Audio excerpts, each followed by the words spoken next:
भाइयों के टच करने के जय श्री राम।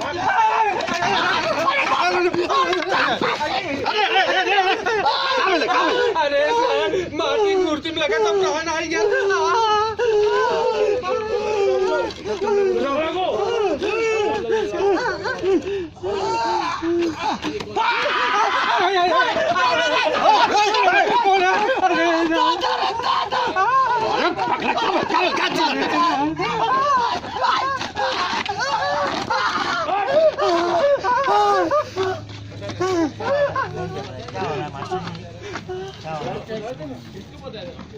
इसमें वाइट में मिला, वाइट में क्या हो रहा है?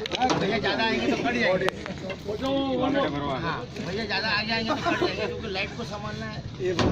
बहुत ज्यादा आएंगे तो कट जाएंगे। लाइट ये देखिए ना, थोड़ा सा आ जाएंगे तो मेरा आना मिला था। एक और है जिसको भी लगना चाहिए। तो मार रहा हूँ ना इनको, इनका दर्शन तो सीधा यहाँ कर रहा हूँ मैं। मैं भी मार दूँ गधा। नहीं, मुझे एक ही आदमी मार सकता है। अरे आप धन्य हो जाएंगे भैया उनको कैमरा वैमरा सही करवावा। हाँ सही बोल रहे हैं। कैमरा का इतना ट्रबल हो रहा है। यहाँ गाड़ी भी है ना, ऐसे रहता।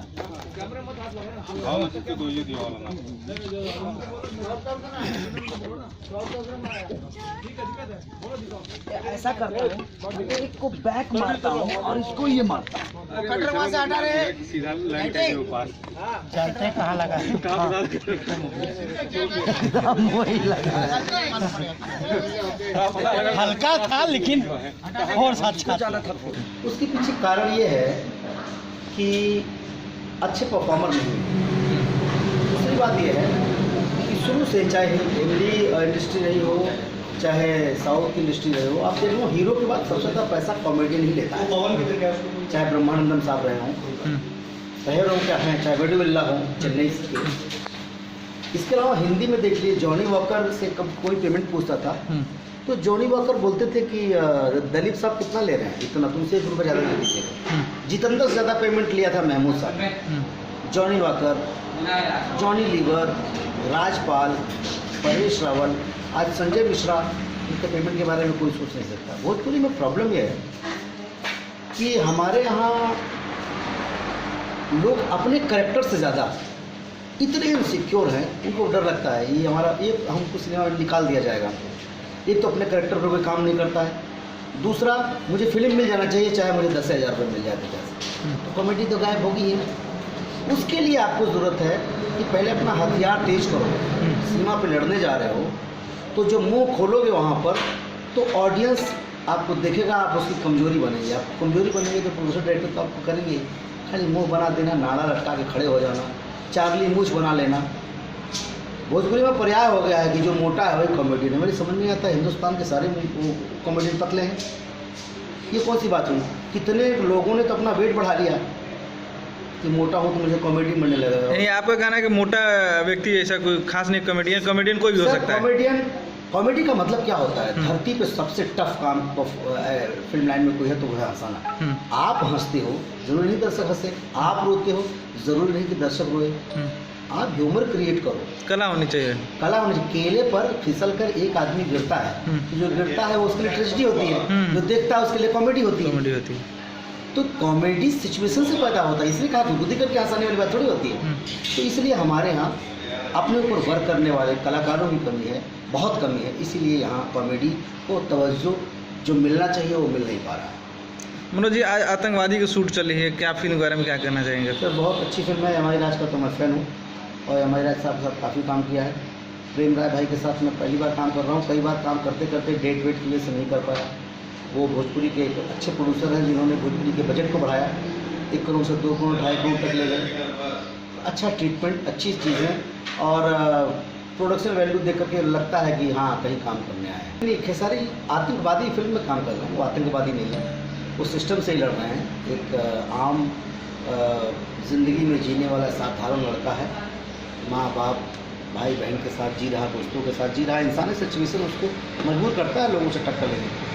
खेसारी के बारे में इतना कहूँगा कि ज़मीन से जुड़ा हुआ एक ऐसा लड़का जो छोटे छोटे एल्बम में गाना गाता था और उसने कहते हैं ना आवश्यकता आविष्कार की जननी होती है। पॉजिटिव से सीखा उस आदमी ने, जहाँ भी है जिस मुकाम पर है अपने दम पर है और बहुत अच्छा परफॉर्मर हो गया है और आगे चलते चलते और भी अच्छा परफॉर्मर होगा। इसमें मैं और हीरोइन शुभी शर्मा, हम और एक लड़का है वो राम, और ये सब लोग विलेन जो हैं अवधेश मिश्रा, इनको सबक सिखाने के लिए, और उनके टीम में 2 बंदे हैं, चंगू मंगू, लोटा तिवारी और दूसरे वाले का नाम बोल अभय राय। ये तीनों लोगों को हम हमारे परिवार को बहुत सताते हैं, बहुत परेशान करते हैं, इसलिए हम लोग पुतला बन करके इनको परेशान करके और बीच में इनको परेशान करते हैं, गदा से मारते हैं, इनको लगता है भगवान आ गए, और हम लोग इनको सबक सिखाते हैं, इसलिए हमने ये गेटअप लिया है।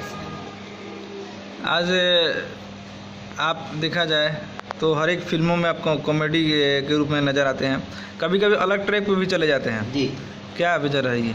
देखिए ऐसा है सर, मैं थिएटर से निकला हुआ एक एक्टर हूँ, आज भी थिएटर करता हूँ, फिर से मैंने अपने रंगमंच को जीवित किया, वापस चालू कर रहा हूँ। मेरी इच्छा है कि मैं क्योंकि मेरे आइडल परेश रावल रहे हैं, पंकज कपूर रहे हैं, तो मैं चाहता हूँ, मैं जाना चाहता हूँ। नामकरण 2 ही बार होता है, एक बार जब आदमी पैदा होता है, एक बार जब वो सिनेमा में कलाकार का। गब्बर सिंह पड़ गया, अक्षय कुमार इतनी बड़ी बड़ी हिट देते हैं लेकिन उनको लोग खिलाड़ी ही कहते हैं, तो मेरा एक नामकरण हो गया बतासा, वो नामकरण मुझे मृत्यु के बाद ही छूटेगा, लेकिन कम से कम मैं ये तो अपने आप को समझा पाऊँ कि मैं हर तरह के किरदार करता हूँ। लेकिन सर इंडियन फिल्म इंडस्ट्री में ऐसा फर्स्ट टाइम हुआ है, चाहे बॉलीवुड हो, हॉलीवुड छोड़ दीजिए, बॉलीवुड में, तमिल, तेलुगु, किसी भी इंडस्ट्री में किसी स्टार कॉमेडियन को कभी विलन में सक्सेस नहीं मिली है। कोई भी बता दे कि कोई स्टार कॉमेडियन विलन बना है, सिर्फ ये सौभाग्य मनोज टाइगर को मिला, जो एक स्टार कॉमेडियन बनने के बाद एज ए विलन दर्शकों ने वैसे ही एक्सेप्ट किया, और साल में 4 प्रोड्यूसर मेन विलन लेते ही लेते, जबकि किसी भी इंडस्ट्री में, तमिल, तेलुगु, मलयालम, कन्नड़, किसी भी में जब कोई कॉमेडियन विलन बना है 100% सुपर फ्लॉप हुआ है। हाँ, विलन कॉमेडियन बने हैं, ज़बरदस्त हिट हुए हैं, चाहे अनुपम खेर साहब रहे हो, चाहे परेश रावल रहे हो, लेकिन कोई कॉमेडियन आज तक इंडियन फिल्म इंडस्ट्री में, सिर्फ मुंबई फिल्म इंडस्ट्री में नहीं, इंडियन फिल्म इंडस्ट्री में कभी भी कोई भी कॉमेडियन विलन एक्सेप्ट हुआ ही नहीं। मुझे इंडस्ट्री के लोगों ने एक्सेप्ट किया एज ए विलन, और ऑडियंस ने भी एक्सेप्ट किया है। अभी ये आपकी और कौन सी फिल्में आने वाली है? मेरी आने वाली फिल्म है प्यार मोहब्बत जिंदाबाद। इसके अलावा हमारी फिल्म आने वाली है ये आतंकवादी तो है ही है। इसके अलावा गुंडे कर रहा हूँ, कहानी किस्मत की कर रहा हूँ, और कसम पैदा करने वाली कंप्लीट हो गई है, बागी इश्क कंप्लीट हो गई है। ये सारी फिल्में हैं। इसके अलावा मैं एक और फिल्म करने जा रहा हूँ एज ए हीरो। इस फिल्म का नाम है बतासा आई लव यू, जो मेरे ख्याल से मार्च में शुरू हो जाएगी। और कुणाल जी अपने बेटे को लॉन्च कर रहे हैं एक फिल्म में, उसका नाम है चोर मचाया शोर, वो फिल्म कर रहा हूँ। बतासा पार्ट 2 का ये आई लव यू है क्या? जी वही कह सकते हैं, नाम हमने चेंज कर दिया। अच्छा, बतासा पार्ट 2 की जगह हमने बतासा आई लव यू कर दिया। और अभी नया साल आने वाला है, क्या कहेंगे दर्शकों को?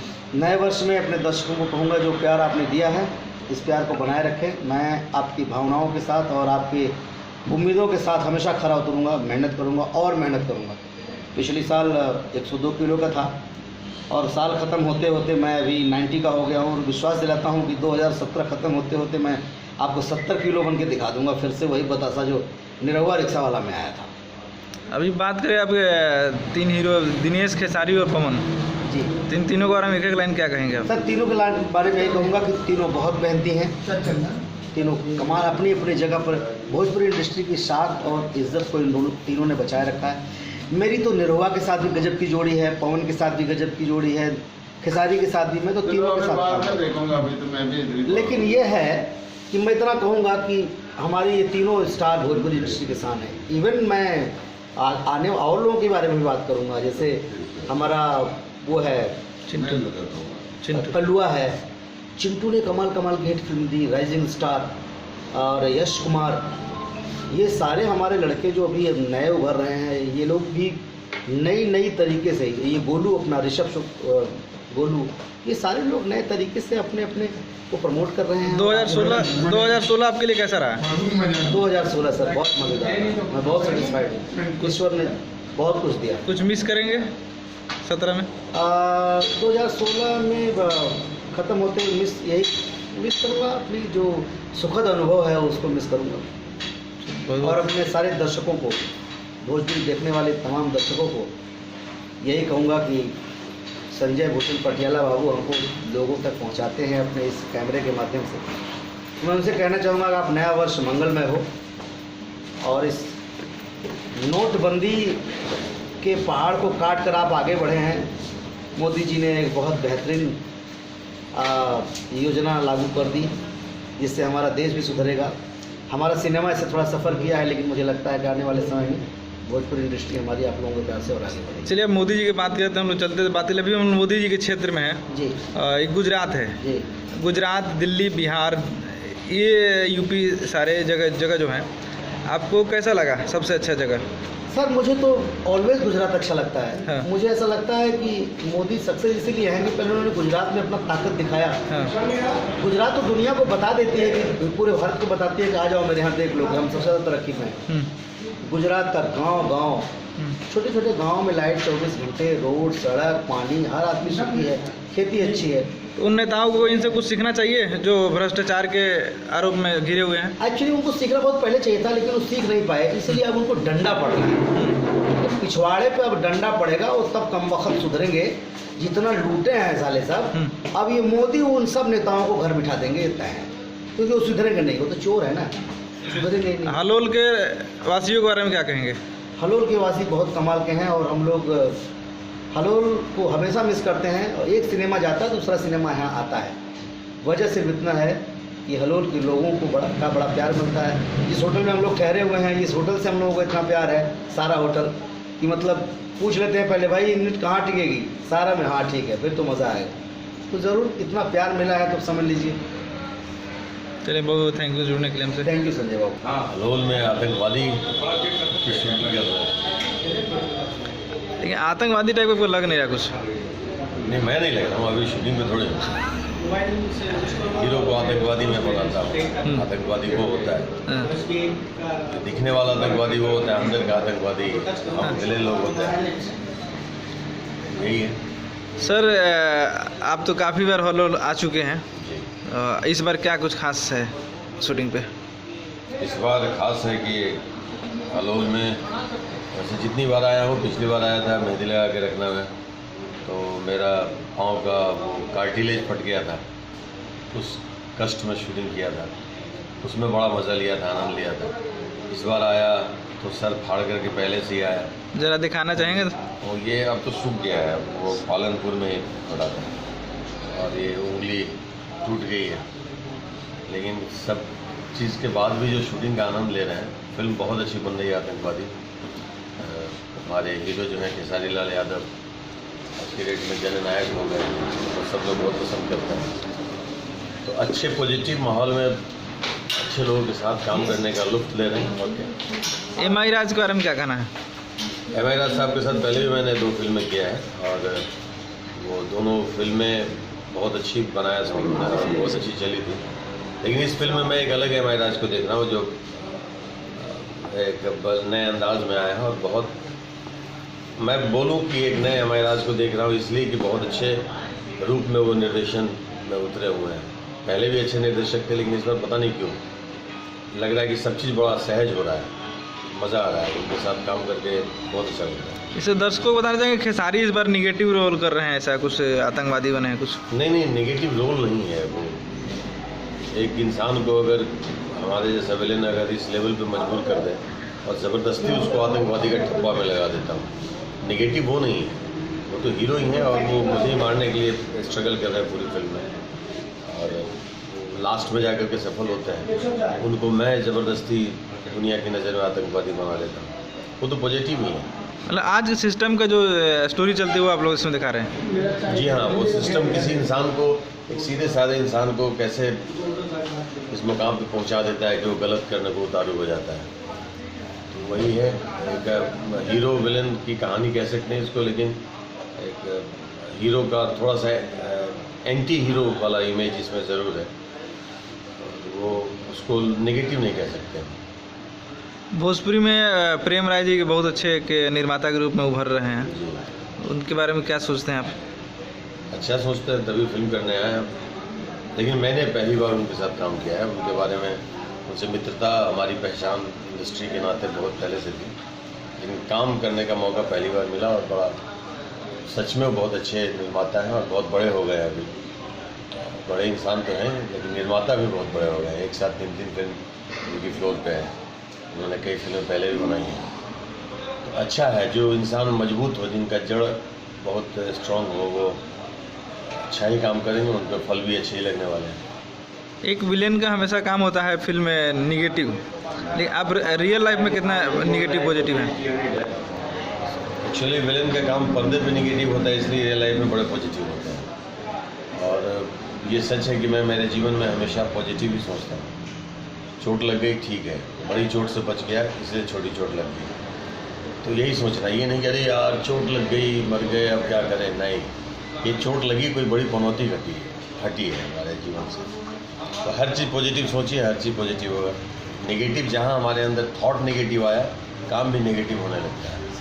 और मैं पर्दे पे इतनी बुराई कर चुका होता हूँ कि रियल लाइफ में लगता है कि ये कर रहा हूँ ये गलत तो नहीं है, इसलिए अच्छा हो जाता है। अब अलग बात है कि इमेज ऐसा बन गया है कि उसको हम तोड़ सकते नहीं हैं और तोड़ना भी नहीं चाहते हैं। इसी इमेज की ही वजह से तो अवधेश मिश्रा आज बना हुआ है। इस इमेज को सैल्यूट करता हूँ, सलाम करता हूँ। खेसारी और सूभी जी के बारे में? शूभी जी के साथ तो मेरा एसोसिएशन उनकी पहली फिल्म से रहा। परवेश लाल हीरो थे उसमें, पहली फिल्म से हम लोग हैं। कई फिल्में हमने साथ में किया है। अच्छी है, मुझे बहुत अच्छी अभिनेत्री हैं, बहुत सहज हैं। और अब माहौल ऐसा लगता है खेसारी जी के साथ, या हम हो, शूभी हो, या कोई भी हमारी इंडस्ट्री एक परिवार के माफिक हो गई। सेट पे आनंद लेते लेते काम करते हैं, तो काम की कठिनाई बिल्कुल हमारे ऊपर हावी नहीं होती है। सहजता के साथ काम करने का एक अलग आनंद होता है, हर फिल्म में हम लोग लेते हैं। कुछ फिल्में ज़्यादा पॉजिटिविटी के साथ आती है, जैसे ये है, तो इस पॉजिटिविटी की वजह से चीज़ें बहुत अच्छी बनती चली जा रही। सब लोग अपने अपने कैरेक्टर में फिट है, सुलझे हुए। अवधेश जी, पहले आप खलनायकी काफ़ी टाइम से कर रहे हैं, और अभी क्या बदलाव हुआ है या और कुछ होना चाहिए इसमें एज ए निगेटिव रोल में आपकी? खलनायकी लोगों को लगता है कि शक्ल से खलनायकी होती है, मुझे नहीं लगता है कि शक्ल से होती है। और खलनायकी चिल्लाने से होती है, मुझे नहीं लगता कि चिल्लाने से होती है। खलनायकी लंबी चौड़ी पर्सनालिटी हो जाए उससे होती है, मुझे नहीं लगता है कि उससे होती है। खलनायकी वो सहज परफॉर्मेंस होता है जो हम धीरे से भी बोले तो लगे कि ये बुरा है, ये गलत है। चिल्ला करके बोले तो वो गलत नहीं है। एक अच्छा सच्चा इंसान बहुत चिल्ला देता है, कभी कभी क्रोधित हो जाता है। खलनायक बड़े सहज होते हैं, बहुत पोलाइटली चीज़ों को लेते हैं। जितने भी रियल लाइफ के खलनायक को देख लीजिए, चाहे वो दाऊद इब्राहिम हो या हमारे हिंदुस्तान में बहुत सारे ऐसे खलनायक हैं जिनको लोग समाज खलनायक मानते हैं, बहुत सहज है, बहुत बिल्कुल लाउड नहीं होते हैं। तो सहज सादगी में जितनी क्रूरता होती है उतनी क्रूरता चिल्लाने में नहीं होती है। इसको हमारे इंडस्ट्री के एक्टरों को समझना चाहिए कि सहजता से हम कुछ करेंगे तो लोग उसको कैच कर पाते हैं। चिल्ला करके कुछ बोलेंगे तो उसी चिल्लाहट की आवाज़ में वो हो जाते हैं, तो हमारी जो क्रूरता है ख़त्म होने लगती है, परफॉर्मेंस ढीला पड़ जाता है। ऐसे चिल्लाना आम जीवन की एक प्रक्रिया होती है।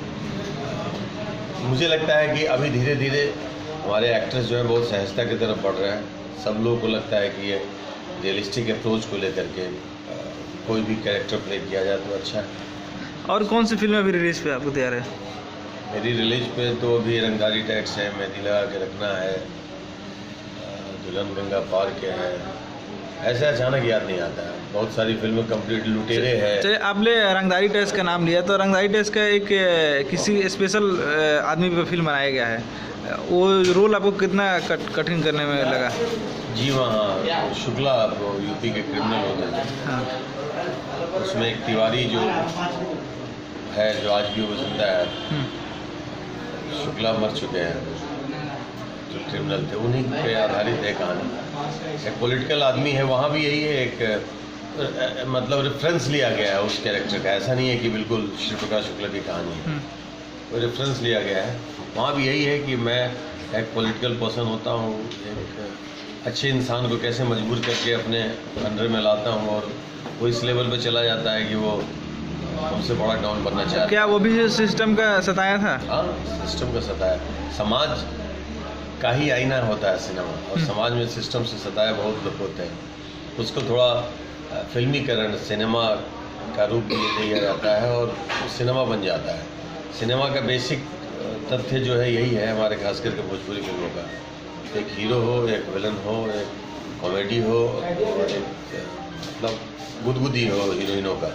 मतलब आज भी सिनेमा रामायण की ही कहानी पे आधारित होता है। राम, सीता, रावण, हनुमान, यही है, सब फिल्मों में यही होता है।